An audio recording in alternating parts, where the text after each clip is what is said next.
Hello class. Good morning everyone.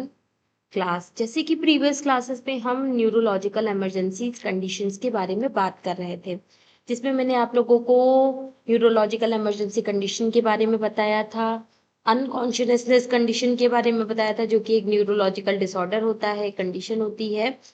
इसके अलावा आज की क्लास में हम आपके बात करेंगे एक और न्यूरोलॉजिकल कंडीशन के बारे में, जिसका नाम है कन्वल्जन्स। कन्वल्जन्स जिसे हम सीजर्स भी बोलते हैं, फिट्स भी बोलते हैं। ठीक है, सीजर्स बोल सकते हैं कन्वल्जन्स को। तो कन्वल्जन्स किस तरीके की कंडीशन होती है, ये कब कॉज होती है, क्या कारण होते हैं, क्या सिम्टम्स दिखाई देते हैं जब भी ये कॉज होती है, या किस तरीके के सिम्टम्स हमें दिखाई देते हैं, उन सभी के बारे में हम आज की क्लास में जानेंगे। तो चलिए अपने टॉपिक को स्टार्ट करते हुए बात करते हैं आपके कन्वल्जन्स की, कि कन्वल्जन्स क्या होते हैं।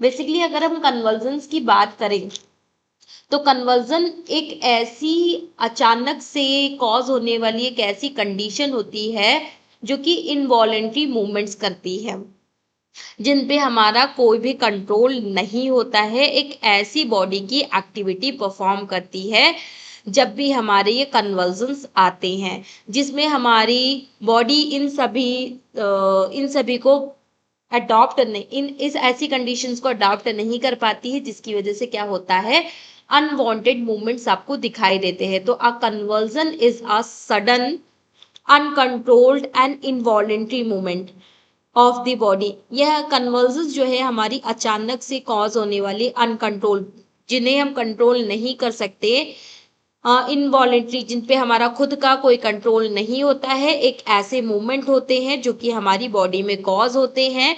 वो भी किसकी वजह से, हमारे एब नॉर्मल इलेक्ट्रिकल एक्टिविटी की वजह से। जब भी हमारे ब्रेन की इलेक्ट्रिकल एक्टिविटीज डिस्टर्ब होंगी तो उसकी वजह से क्या होगा कि हमारे इनवॉलेंट्री रिस्पॉन्स हमें दिखाई देंगे, जिन्हें हम क्या कहते हैं, कन्वर्जन्स कहते हैं। ये ड्यूरिंग ड्यूरिंग द कन्वर्जन्स के दौरान द अ पर्सन में सडनली बिकम्स अनकॉन्शियसनेस।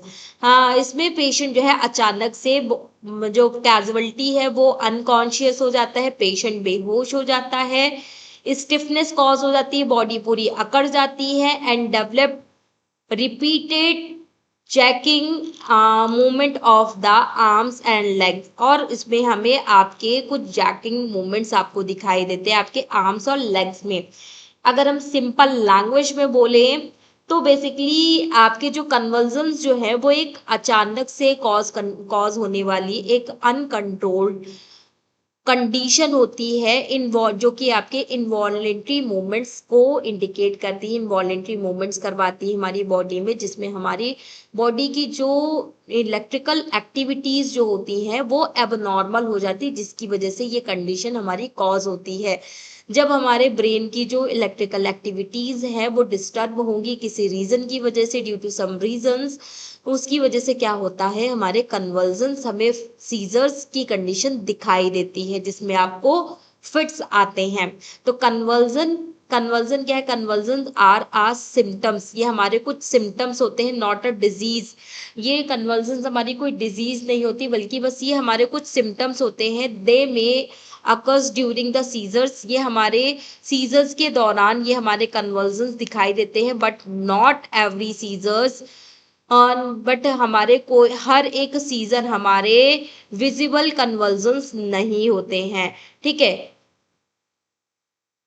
इसके अलावा आ कन्वर्जन्स में हमारे जो कन्वर्जन्स जो होते हैं वो ब्रीफली, ये हमारे एक तरीके से प्रोलॉन्गेटेड नहीं होते हैं, एक लंबे समय तक हमें नहीं दिखाई देते, एक शॉर्टर ड्यूरेशन के लिए दिखाई देते हैं। आप प्रोलॉन्गेटेड और रिपीटेड कन्वर्जन्स, अगर आपको बार बार और एक लंबे समय तक कन्वर्जन्स दिखाई देते हैं तो वो आपकी एक मेडिकल इमरजेंसी कंडीशन भी हो सकती है। ठीक है, बेसिकली कन्वर्जन्स जो है, कन्वर्जन्स एक सडन एक एपिसोड होता है, एपिसोड ऑफ इनवॉलेंट्री मूवमेंट्स। हमारे एक इनवॉलेंट्री मूवमेंट्स का एक एपिसोड होता है जिसमें हमारी बॉडी पे हमारी कोई भी कंट्रोल नहीं होते हैं, हम पूरी तरीके से अपने कंट्रोल को हमारे खत्म हो जाते हैं।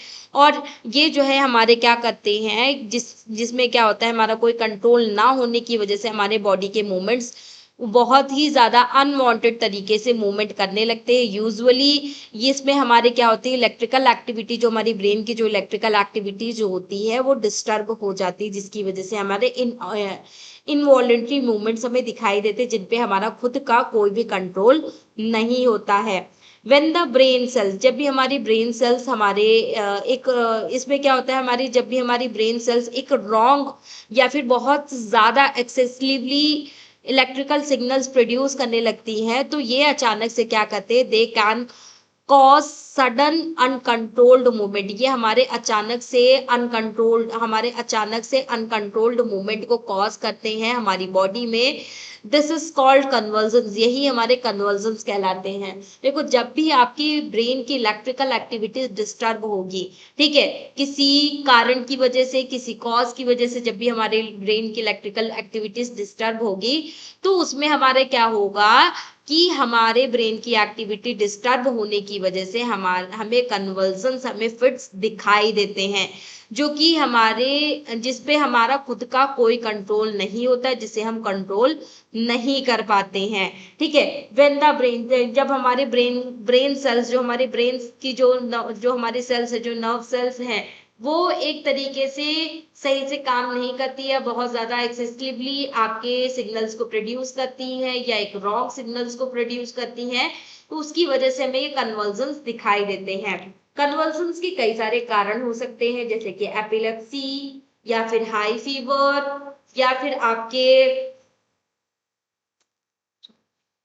आपके फेब्रियल सीजर्स आपको दिखाई देते हैं, या हेड इंजरी की वजह से आपके ये सीजर्स आपको दिखाई दे सकते हैं, स्ट्रोक की वजह से आपको सीजर्स दिखाई दे सकते हैं। इसके अलावा ब्रेन में कोई इन्फेक्शन होने की वजह से भी आपको ये सीजर्स, आपकी जो फिट्स है, ये आपको दिखाई दे सकते हैं। इसके अलावा जब भी हमारा शुगर लेवल डाउन होगा, तब भी हमें ये सीजर्स दिखाई दे सकते हैं, लैक ऑफ शुगर की वजह से या लैक ऑफ ऑक्सीजन की वजह से भी आपको फिट्स दिखाई दे सकते हैं। इसके अलावा जब भी आप पॉइजन्स लेते हैं या फिर किसी भी ड्रग्स का ओवरडोजिंग करते हैं, तो उस टाइम पे भी आपको सीजर्स दिखाई दे सकते हैं। तो ये सारी कॉजेज हैं, इन सारे कारणों की वजह से आपको सीजर्स दिखाई दे सकते हैं। इसके अलावा आपके इलेक्ट्रोलाइट डिसबैलेंसिंग की वजह से भी आपको कन्वर्जन्स दिखाई देते हैं। जब भी आपकी बॉडी में सोडियम पोटेशियम का लेवल डाउन होगा, कम होगा, तो उसकी वजह से भी आपको इलेक्ट्रिकल इम्पल्सेस, जो आपके इलेक्ट्रिकल इम्पल्सेस है, उसमें कुछ ना कुछ वेरिएशंस दिखाई देंगे, जिसकी वजह से आपको क्या दिखाई देगा, आपको फिट्स दिखाई देते हैं। तो एक तरीके से हमारे इलेक्ट्रिकल डिस्टर्बेंस, आपके इलेक्ट्रोलाइट डिस्टर्बेंस की वजह से भी आपके सीजर्स दिखाई देते हैं। इसके अलावा ब्रेन या फिर ट्रॉमा, कोई ब्रेन इंजरी हो गई या फिर कोई ट्रॉमा हो गया, तो उसकी वजह से भी आपको कन्वर्जन्स दिखाई दे सकते हैं। तो ये सारे कारण हो सकते हैं हमारे कन्वर्जन्स के। तो एपिलेप्सी बेसिकली क्या है, एपिलेप्सी आपका मिर्गी का दौरा होता है, तो मिर्गी के दौरे में भी आपको क्या दिखाई देते हैं, कन्वर्जन्स दिखाई देते हैं। बस ये दोनों में डिफरेंस रहता है कि जो सीजर्स होते हैं, जब हम कोई पॉइजन लेते हैं या फिर किसी ड्रग की ओवरडोजिंग लेते हैं, या हमारे कोई ब्लड शुगर लेवल हमारा कम होता है, या ऑक्सीजन का लेवल कम होता है, लैक ऑफ ऑक्सीजन होता है, या फिर हम किसी भी ड्रग्स की ओवरडोजिंग करते हैं, या हमारे इलेक्ट्रोलाइट डिसबैलेंस होते हैं, तो हमें 2 से 3 फिट्स दिखाई देते हैं, जिसे हम कन्वर्जन्स बोलते हैं, सीजर्स बोलते हैं। जब हमें यही हमें फिट्स जो है एक प्रॉपर रेगुलर रिदम में दिखाई देने लगे, 1 आए, 2 आया, 3 आया, 4 आए, 5 आए, 6 आए, 10 आए, 20 आए, 25 आए, कंटिन्यूअसली सीजर्स फिट्स आते जा रहे, झटके आपको आते जा रहे, तो वो आपकी एपिलेप्सी की कंडीशन होती है, जो कि एक बहुत ही सीरियस मेडिकल कंडीशन होती है, जिसका एक प्रॉपर ट्रीटमेंट लेना बहुत ज़्यादा आवश्यक होता है। तो ये होता है आपका फिट्स एंड कन्वर्जन्स। इसके अलावा आपको क्या साइन एंड सिम्टम दिखाई देते हैं, तो ड्यूरिंग द कन्वर्जन्स के दौरान क्या होता है, the person may have person जो है अचानक से loss of consciousness, patient sudden बेहोश हो जाता है, या उसकी बॉडी एकदम स्टिफ हो जाती है, या फिर उसके जो मूवमेंट्स होते हैं, आर्म्स और लेग्स की जो मूवमेंट्स होते हैं वो एकदम जैक्ड हो जाते हैं, एकदम जम जाते हैं, एकदम स्टिफ हो जाते हैं। ठीक है, आईज उसकी rolling rolling up and down roll और रोल रोल रोल रोल करने लगती हैं पेशेंट की, जो भी कैजुअलिटी है। ठीक है, इसके अलावा आपके कभी कभी समटाइम्स जो है वो अपने आप को ही अपने दांतों की वजह से अपने आप को ही काट लेता है। ठीक है, इसके अलावा अपनी टंग बाइटिंग कर लेता है।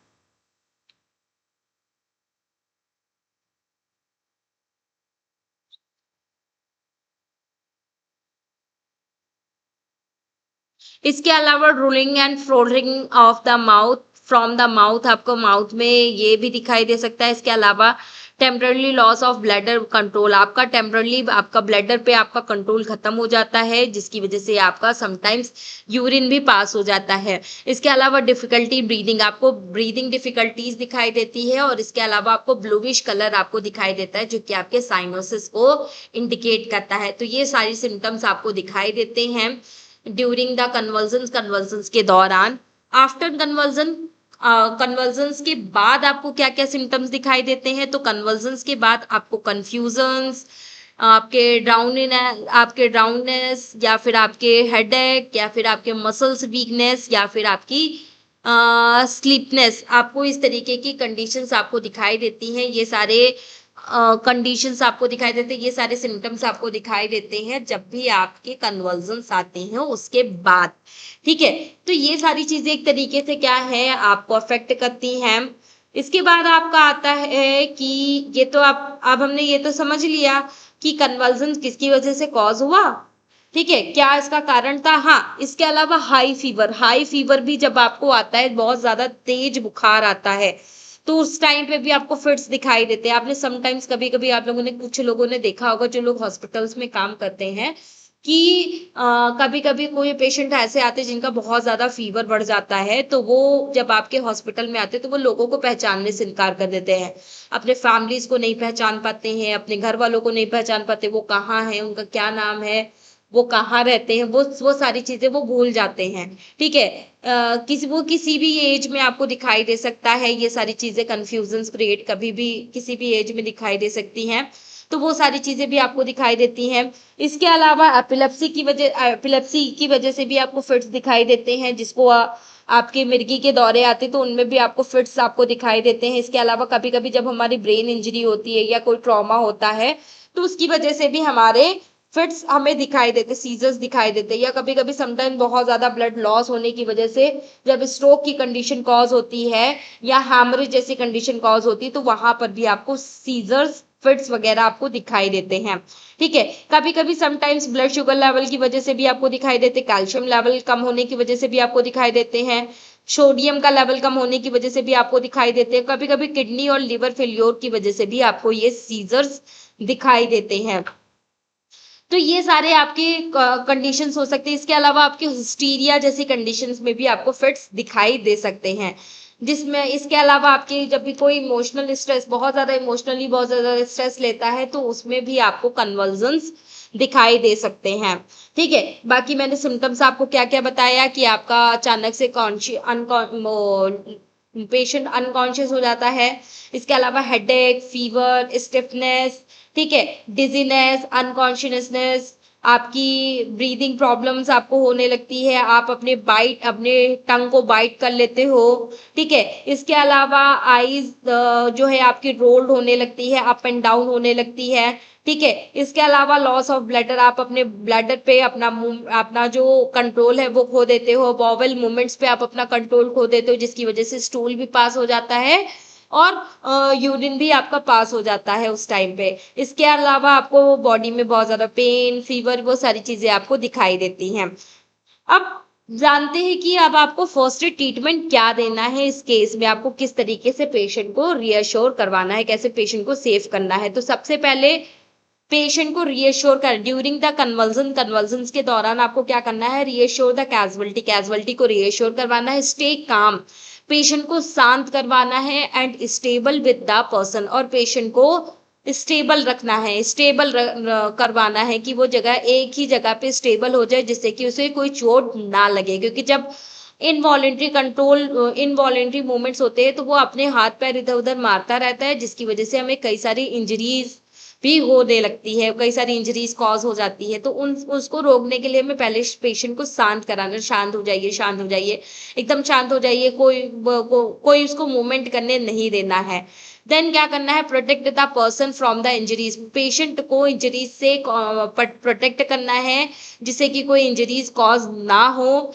Move the near by sharp और डेंजरस ऑब्जेक्टिव्स अवे, आपको जो भी कैजुअलिटी के आसपास कोई शार्प या फिर कोई ऐसे डेंजरस ऑब्जेक्टिव्स अवेलेबल होते हैं तो उसको आपको दूर कर देना चाहिए, उसको हटा देना चाहिए। And place the something soft under the head, और अब आपको क्या करना है कि उसके नेक के नीचे, उसके आसपास जो है कुछ सॉफ्ट चीजों को रखना है जिससे कि वो अपने आप को हार्म ना पहुंचाए। लूज टाइट क्लॉथ्स, उसके अगर कपड़े टाइट हैं, बहुत ज्यादा टाइट है, उसको लूज कर देना है around the neck, around the chest, around the wrist, उसके कपड़ों को लूज कर देना है, उसके शूज निकाल देने, उसके सॉक्स निकाल देने हैं जिससे कि उसको प्रॉपर वेंटिलेशन मिल सके।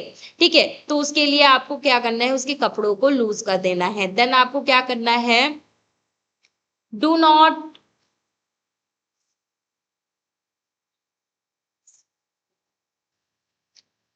पेशेंट को कोई भी मूवमेंट करने नहीं देना है। Do not put anything in mouth, patient के माउथ में कुछ भी आपको नहीं देना है। नॉट इवन स्पून, स्पून या फिंगर या फिर क्लॉथ, कुछ भी चीजें इस तरीके की नहीं डालनी है। ठीक है, do not give food, patient को कुछ भी खाने या पीने के लिए कोई भी मेडिसिन उस टाइम पे नहीं देनी है क्योंकि वो उसके एयरवे को ब्लॉक कर सकती है। ठीक है, इसके अलावा नो आपको ड्यूरिंग द सीजर्स, सीजर्स के दौरान आपको सारी चीजें ऑब्जर्व करनी है कि क्या वो कर रहा है, किस तरीके से कर रहा है, उन सारी चीजों को देखना है। तो इन सारी चीजों को आपको ध्यान रखना है और पेशेंट को एक ऐसे एरिया में रखना है जहां पे पेशेंट को प्रॉपर एयर वे मिल सके, उसका सॉरी उसको प्रॉपर वेंटिलेशन मिल सके।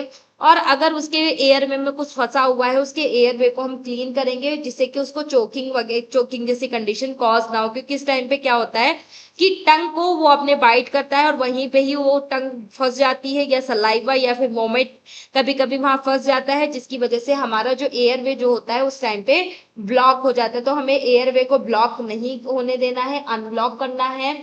और पेशेंट को हमें प्रॉपर मेंटेन करना है। Lose her his tight clothes, उसके टाइट क्लॉथ्स को अच्छे से लूज कर देना है जिससे कि उसको प्रॉपर वेंटिलेशन मिल सके। और do not put anything, patient को कुछ भी स्पून या फिर कोई भी फिंगर या फिर अदर ऑब्जेक्ट्स, कपड़ा वगैरह, क्लॉथ वगैरह हमें अप्लाई नहीं करना है। और मॉनिटर करते रहना है उसके एयरवे को और इंश्योर करना है कि उसको एक फ्रेश एयर मिलती रहे कंटिन्यूअसली। और प्रोटेक्ट करना है उसको, हेड इंजरी से उसे बचाना है, जिसके लिए आप क्या करेंगे कि एक पिलो कवर, एक आपको सॉफ्ट पिलो या फिर कोई सॉफ्ट कपड़ा उसके हेड के नीचे आप प्लेस करोगे जिससे कि कोई भी इंजरीज वगैरह आपकी कॉज ना हो। इन सारी चीजों को देखोगे और पेशेंट को जल्द से जल्द, जितना जल्दी पॉसिबल हो सके, हॉस्पिटल में शिफ्ट करोगे। ये सारी चीजें आपको करनी है as a first aider. After convulsions जब उसके आप उसको शांत करा दोगे, कन्वर्जन्स स्टॉप हो जाएंगे, फिट्स आपके नहीं होंगे, तो वंस जैकिंग स्टॉप, जब भी आपकी कन्वर्जन स्टॉप होंगे तो चेक ब्रीदिंग, उसके पेशेंट की ब्रीदिंग को चेक करना है। इफ ब्रीदिंग इज नॉर्मली, अगर पेशेंट ब्रीदिंग नॉर्मल ले रहा है तो place the person in recovery position, तो पेशेंट को हम रिकवरी पोजीशन में ले जाएंगे। Keep the monitoring breathing and convergence, और पेशेंट की ब्रीदिंग लेवल को आप प्रॉपर मॉनिटर करते रहोगे और उसके कन्वर्जन्स को देखते रहोगे। Stay with the person until they recovery, इसमें अब हमें क्या करना है, स्टे विथ, हमें पेशेंट के साथ तब तक रहना है जब तक पेशेंट रिकवर ना हो जाए। उसे हमें बिल्कुल भी अकेले नहीं छोड़ना है, एक सेकंड के लिए भी हमें उसे अकेले नहीं छोड़ना है। पेशेंट के साथ हमें रहना जब तक पेशेंट की प्रॉपर रिकवरी ना हो जाए।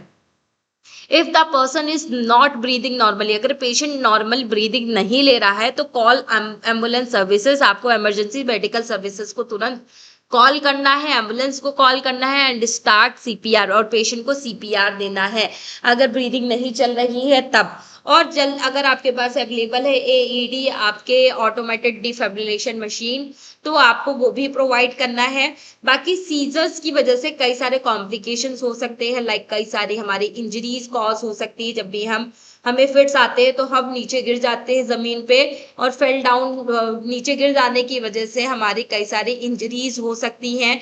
इनवॉलेंट्री मूवमेंट्स की वजह से हमारे कई सारे हमारे इंजरीज हो सकती है, तो उसे ये हमारे कॉम्प्लिकेशंस हो सकते हैं।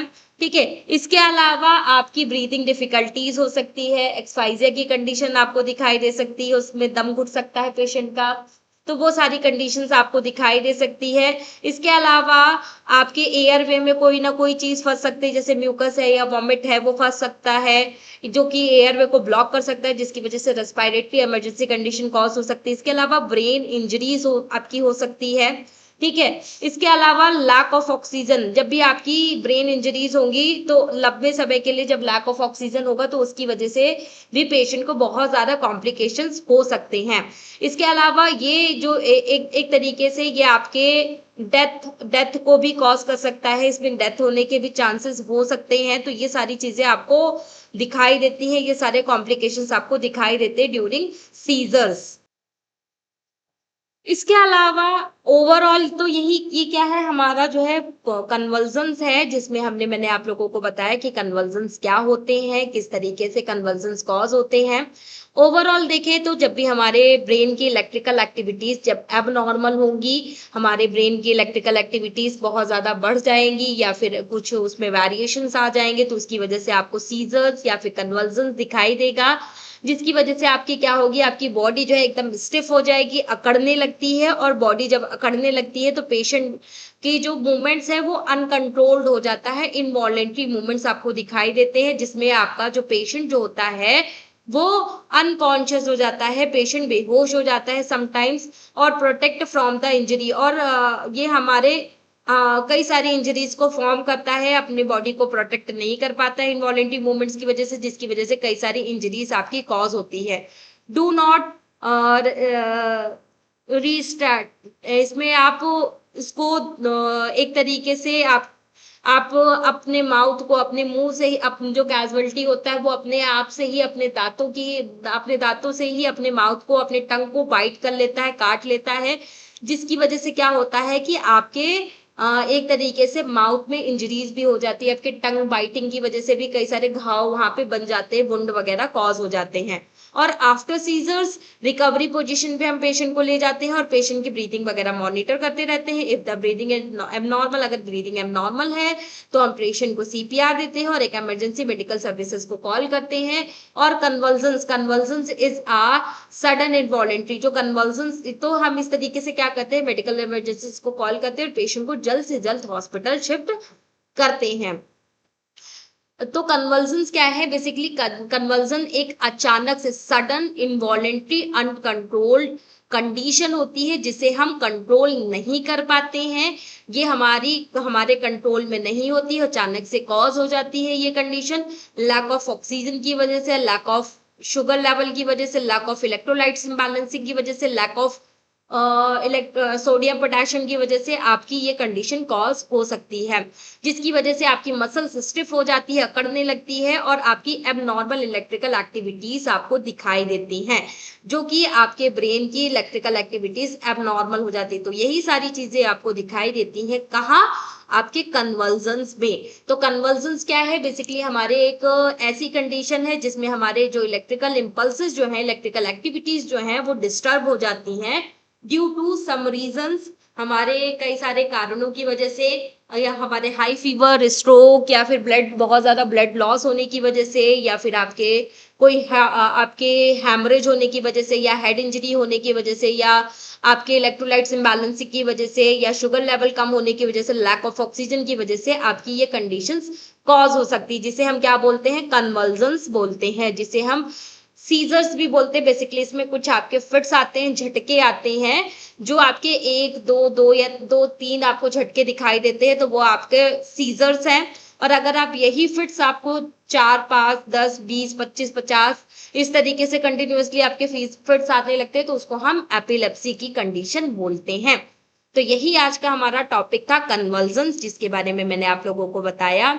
आई होप आप सभी को ये समझ में आ गया होगा।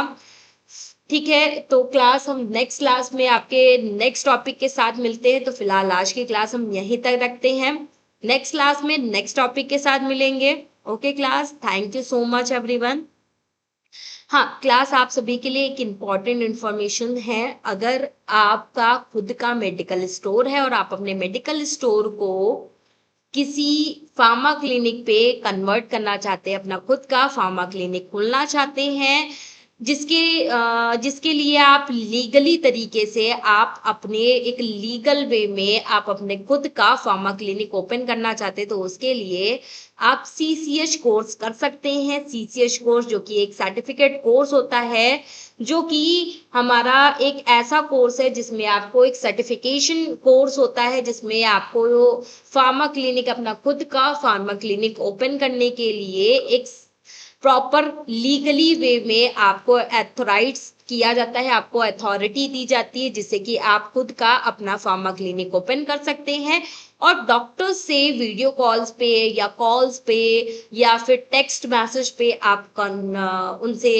कंसल्ट कर सकते हैं कि पेशेंट की हिस्ट्री के बारे में, पेशेंट की डायग्नोसिस के बारे में, पेशेंट के मेडिकेशंस के बारे में आप बात कर सकते हैं। तो उसके लिए आपको सीसीएच कोर्स करना चाहिए, जो कि जिसकी फीस टोटल 25,000 रुपीज है। 25,000 रुपए पूरे कोर्स की फीस है, जिसे आप आराम से आसानी से कर सकते हैं, जो कि आपको एक अपना खुद का फार्मा क्लिनिक ओपन करने में आपको हेल्प करेगा, जिससे कि आप पेशेंट्स का प्रॉपर ट्रीटमेंट भी कर सकते हैं। ओके क्लास, तो मिलते हैं आपके नेक्स्ट क्लास में आपके नेक्स्ट टॉपिक के साथ। Thank you so much everyone.